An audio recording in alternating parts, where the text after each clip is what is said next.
Buenas noches, bienvenidos a De Cursos, programa de entrevistas del CESU, el Centro de Estudios Superiores Universitarios. En esta oportunidad tengo la grata visita de Fernando García Yapur, doctor en Ciencia Política por la Universidad Iberoamericana de México, investigador sobre temas políticos con importantes publicaciones. Un último trabajo realizado hace un par de años con su colega Alberto García acerca del movimiento al socialismo y su imbricación con organizaciones campesinas e indígenas, un aporte muy importante. Docente de la carrera de Ciencia Política en nuestra universidad. Y también es profesor, va a ser profesor de un diplomado en herramientas para el análisis político que el CESU está promocionando y que tiene previsto iniciar el 11 de agosto. Fernando, bienvenido. Buenas noches. Gracias, buenas noches. Justamente la idea de llevar adelante un diplomado en análisis político, en la transmisión de experiencias de investigación mediante herramientas, y bajo este rótulo están categorías, conceptos, técnicas, métodos. Tiene que ver con la existencia de una masa crítica, un conjunto de investigadores que en los últimos años han hecho una importante producción intelectual, ¿no? Entre ellas destaco los aportes que tú has hecho. Y quisiera que empecemos conversando acerca de tu visión acerca de ¿cómo ves hoy día la política boliviana, la escena política boliviana, después del referendo constitucional del 21 de febrero y cuando ya se empiezan a desplegar algunas estrategias, tanto en filas del oficialismo, en filas de la oposición? ¿Cuál sería tu mirada a partir de tu experiencia investigativa? Muy bien, en principio, Fernando, gracias por la invitación a este espacio. Y bueno, ya entrando a la temática que nos propones, creo que habría que ver desde dos perspectivas, ¿no? Una quizás de más largo alcance, en la cual quizás es importante encontrar algún diálogo con tus trabajos y que tiene que ver con esta caracterización de la democracia en el país, ¿no? Porque tanto el análisis de coyuntura o cualquier análisis político como un referente habrá que ver en qué tramo, ¿En qué dimensión temporal? En qué dimensión temporal vamos a realizar el análisis, ¿no? Eso por un lado, y por otro quizás ya algunos elementos que son bastante puntuales de la coyuntura. Respecto a lo primero, creo que siguiendo varios de tus trabajos uno pudiera entender de que en el país ha ocurrido, al menos en estos últimos 10 o un poco más atrás, por hablar de todo el ciclo democrático, un proceso de transformación de la democracia, ¿no? Tú mismo has ido trabajando pensando de que la democracia se ha ampliado, de una democracia que antes restringía, si se quiere, dinámicas de participación, de lo que se conoce como la democracia representativa, muy enmarcada en la tradición liberal.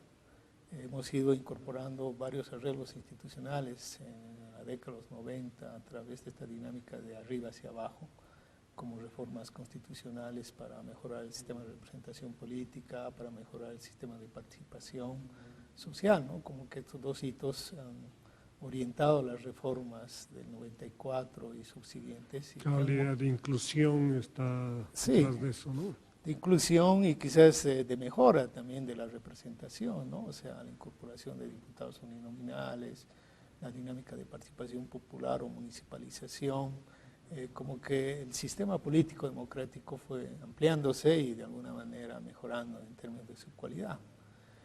Ya en los últimos años, a partir de la Asamblea Constituyente, como que el derrotero de la democracia ha ido también profundizándose. en la medida en que se han incorporado ya en términos más continuos, si se quiere, dinámicas que no vienen tanto de la tradición liberal democrática, como es la democracia directa o la democracia participativa a través del referéndum constitucional, a través de mecanismos de revocatoria, que son mecanismos de consulta directa a la ciudadanía para que puedan participar en procesos decisionales que obviamente ya el sistema político, los representantes, no pudieran concentrarlos solos, ¿no? Entonces, a partir de esto, como que estamos viviendo un proceso de transformación institucional donde mecanismos de democracia participativa permiten que la ciudadanía y la población sean parte de procesos decisionales importantes, ¿no? Ese es un cambio que cuando se fija la mirada en lo coyuntural se pierde de vista esto que estás tú matizando. Dijiste arreglos institucionales, luego dijiste transformación institucional y en el camino aparecieron nuevas instituciones que tienen que ver con la democracia, pero que exceden la democracia representativa y la enriquecen, ¿no? Como la revocatoria de mandato, el referendo, que no es poca cosa, estamos hablando de otra democracia. Un simple ejemplo, antes el cambio de un presidente o de un gobernador, que ahora también se eligen por voto popular desde hace 10 años, implicaba un conflicto político que se transformaba en un callejón sin salida, ¿no? Por este choque entre ejecutivo y legislativo. O en el pasado la reforma parcial de la Constitución era una atribución exclusiva del Congreso, del Parlamento, y por tanto de un acuerdo entre partidos políticos. Resulta que hoy día, si una autoridad tiene una mala gestión o pierde el respaldo de la ciudadanía, hay un camino para pedir su alejamiento del poder, que es la revocatoria de mandato. Si una fuerza política o una iniciativa ciudadana quiere cambiar un artículo o 2 artículos de la Constitución, eso ya no depende solamente de los partidos que hacen mayoría en el Congreso, sino que eso va a consulta popular. Es decir, hay un mayor protagonismo, hay una mayor eficacia del voto, ¿no? Y que se suma con esto que ha señalado transformación institucional, que en los hechos es un enriquecimiento de la democracia, ¿no? Sí, en realidad sería casi la parte virtuosa del desarrollo democrático que hemos tenido, ¿no? Ciertamente la sociedad boliviana se ha caracterizado por la dimensión de conflicto que tiene, aunque a lo largo de la historia siempre ha sido como que uno de los elementos que son pautas del comportamiento político en Bolivia, ¿no? Y muchas veces se ha pensado de que el conflicto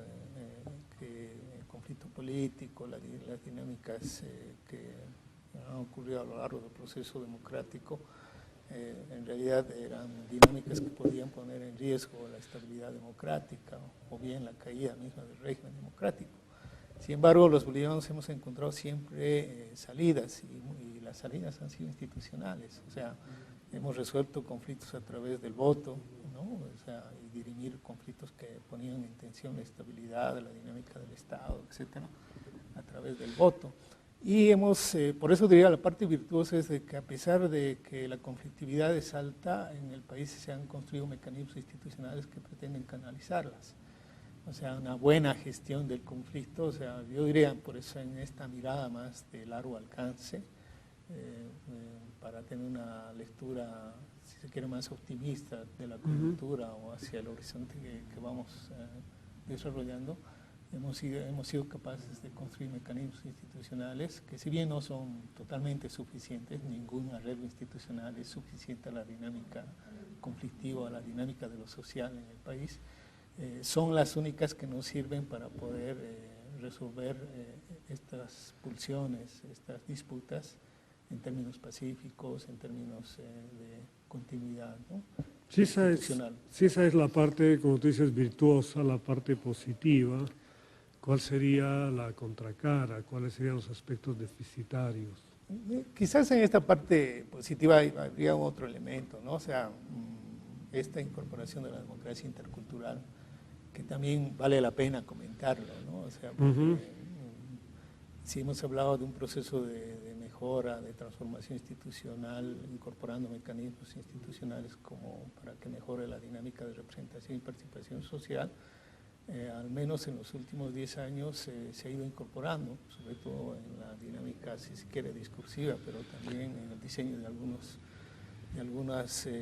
disposiciones legales, esta concepción de democracia intercultural, que pretende responder... concretamente pensando en nuestros oyentes, auditores le llaman en la tele, ¿no? Sí. Para decirlo más claramente, hay 7 diputados indígenas elegidos por circunscripción. En las asambleas legislativas departamentales varía entre 5 y 15% de representación indígena. Esas son expresiones de democracia comunitaria. El único régimen donde se reconoce democracia comunitaria como parte integrante del diseño institucional en América Latina es en Bolivia.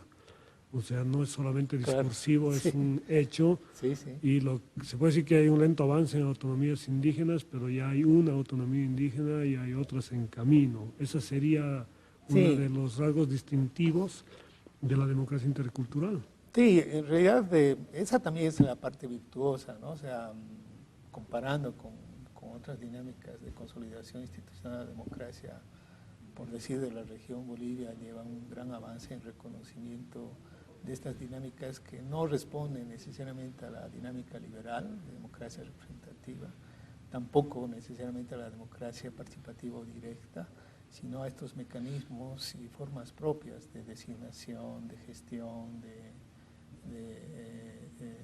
gestión de conflictos, etcétera, que están vinculadas a las dinámicas comunitarias. Y en este caso a los pueblos indígenas, a los pueblos y las naciones indígenas, ¿no? Hemos avanzado bastante en términos de tener 7 circunscripciones especiales para las poblaciones y los pueblos y naciones indígenas minoritarias, ¿no? O sea, la ambición era más, pero ya tenemos incorporado dentro de la estructura institucional del Estado mecanismos que ciertamente relajan la estructura dominante de la democracia, que básicamente es liberal, pero que hoy se incorporan estos otros mecanismos que a la larga pudieran relajar más y construir un nuevo modelo de democracia al cual se está denominando democracia intercultural. En esa perspectiva yo pensaría en la mirada de largo alcance, la democracia ha ido desarrollándose, fortaleciéndose o mejorando en términos de ampliación democrática, pero también en términos de, si se quiere, de una reconceptualización sustantiva, ¿no? No es posible solo definirla como una democracia liberal sencillamente y representativa. Si hay un predominio de la dinámica liberal democrática, representativa, hoy podemos pensar que se han incorporado mecanismos que van a ir mejorándola, ¿no?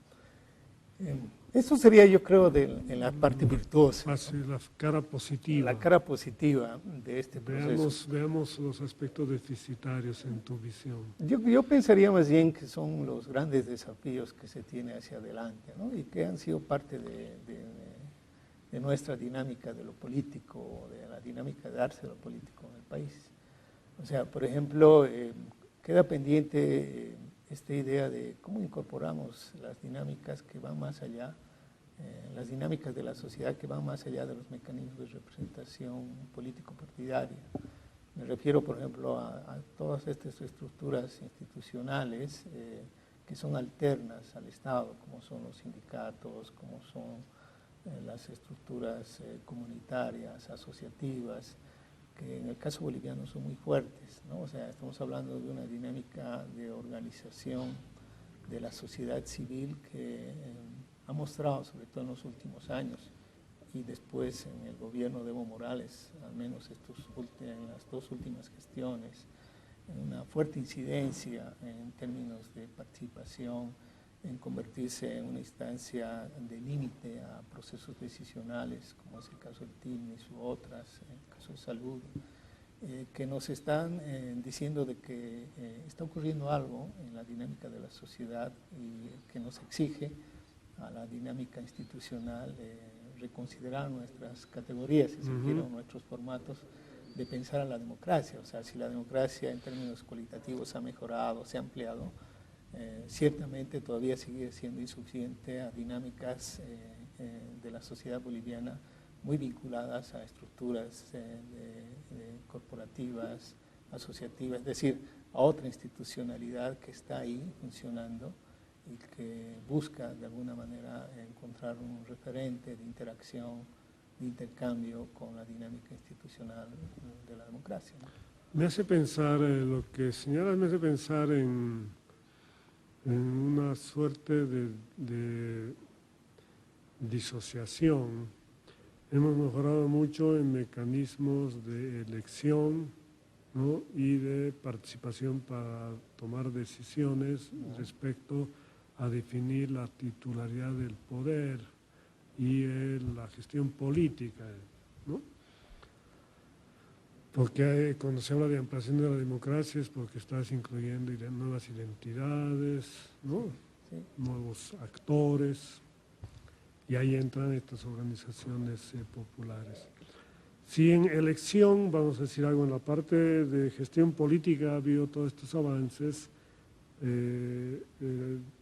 uno podría decir en lo que hay rezagos, hay permanencias de conductas negativas, es en la gestión pública, ¿no?, donde se puede encontrar temas de ineficiencia, de ausencia de transparencia, que es lo que finalmente provoca este desfase entre Estado y sociedad y que genera estas acciones de protesta, de movilización colectiva, de cuestionamiento al gobierno, ¿no? Digo, eso por un lado, pero por otro lado también pensaría que hay problemas de flexibilidad, ¿no? O sea, uno diría, en términos de lo que son estos mecanismos que tú mencionas, que han mejorado la representación y la participación social en términos de la dinámica de participación política,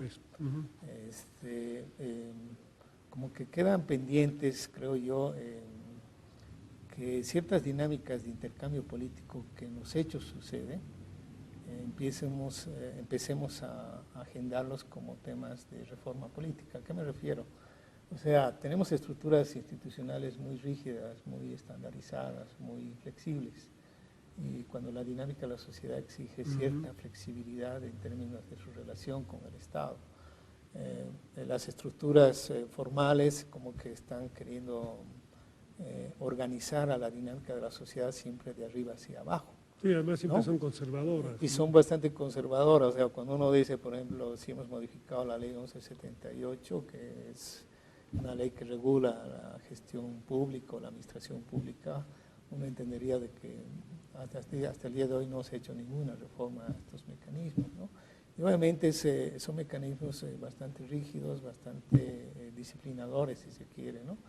Entonces, como que al existir toda esta estructura, al margen se desarrolla otro tipo de mecanismos de intercambio, de relacionamiento, ¿no?, con la dinámica, si se quiere, de la representación política, pero también con la dinámica de la gestión pública, ¿no? Entonces, como que hay otro tipo de relaciones y de intercambio político que han sido caracterizados en el país como dinámicas corporativas o bien desde el discurso político como estructuras populistas en términos peyorativos, etc. Entonces, como que necesitamos relajar un poco estas concepciones rígidas y de alguna manera flexibilizarlas a las dinámicas de la sociedad, lo cual no quiere decir que el Estado tiene que diluirse o el gobierno tiene que diluirse en las estructuras de la sociedad, sino buscar esta relación virtuosa que es una característica de la democracia boliviana, de encontrar mecanismos institucionales que canalicen las dinámicas conflictivas, que canalicen estas formas, si se quiere, de participación, que subvierten a la estructura partidaria, que subvierten a la estructura de la ciudadanía como se pensaba solamente como el individuo que vota, sino que está inmersa en dinámicas asociativas, corporativas, etcétera, que desde mi punto de vista son factores de poder, ¿no? O en ciencia política se llamarían en muchos de los casos grupos de presión, que están ahí y que no esperemos que desaparezcan por el mero hecho de tener asimilado una cultura democrática, sino que más bien son factores que habría que ver cómo el Estado va a ir interactuando con ellas, buscando relaciones en las cuales, por un lado, si bien se favorece su participación, se le pone condiciones y límites para que esa participación o esa representación no derive en tendencias perniciosas, ¿no? Has planteado dos temas vinculados a la flexibilidad que me parecen muy importantes. El primero, la flexibilidad otra vez del Estado, de la institucionalidad estatal en términos de adaptación a la sociedad, sí. Y no al revés. No al revés. No, o sea, no es que la sociedad se adapte al orden estatal, ¿no? ¿Y por qué? Porque eso no tiene posibilidades de reproducción en la medida en que la sociedad tiene conductas que vienen del pasado. Hay pautas de cultura política que tardan muchísimo tiempo en cambiar. Es una sociedad hiperorganizada en el formato sindical, por ejemplo, y esa es la trama por la cual se realiza la acción colectiva, ¿no?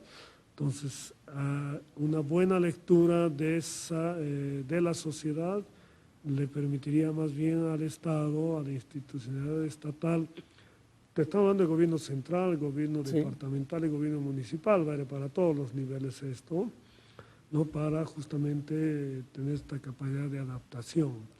Y para eso tú, paralelamente dices, también necesitamos tener una mirada flexible acerca de la propia caracterización, categorización, o sea, la lectura, la interpretación, el análisis, tiene que partir también de un punto de flexibilidad, un punto de partida flexible, para poder justamente hacer una pesquisa que vea las novedades y no sea la mera aplicación de conceptos. ¿No? Sí. Sí, exactamente es eso, ¿no? O sea, y creo que ese es el desafío hacia adelante. Un poco entrando, si tú quieres, al análisis más de coyuntura, esto implica modificar ciertas pautas de gestión, ¿no? Política, por ejemplo. O sea, si bien tenemos un marco de representación y de participación muy amplia y virtuosa, como que necesitamos ahora modificar cómo se gobierna, es decir, y cómo buscamos una relación, si se quiere, continua, de gobernabilidad, ¿no? En términos de que no solamente al tener la legitimidad del voto se tiene todo el poder, sino que a partir del conjunto de decisiones que se va tomando a lo largo de la gestión política, esta legitimidad está en continuo juego, o sea, en continua puesta en vilo, donde la sociedad está participando desde distintos mecanismos, tanto corporativos, asociativos, como ciudadanos individuales. Lo que exige una continua investigación, un seguimiento permanente al proceso político. Exacto. Y justamente el CESU, con la carrera de Ciencia Política, ha sacado una convocatoria para un diplomado en herramientas para análisis político.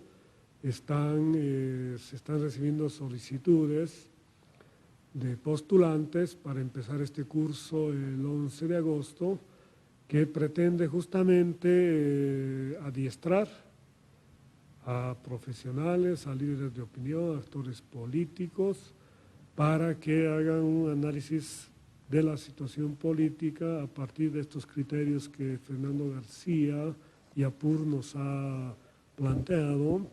Y sin duda el tema de coyuntura, de prospectiva, lo conversaremos en una siguiente oportunidad. Gracias por tu visita.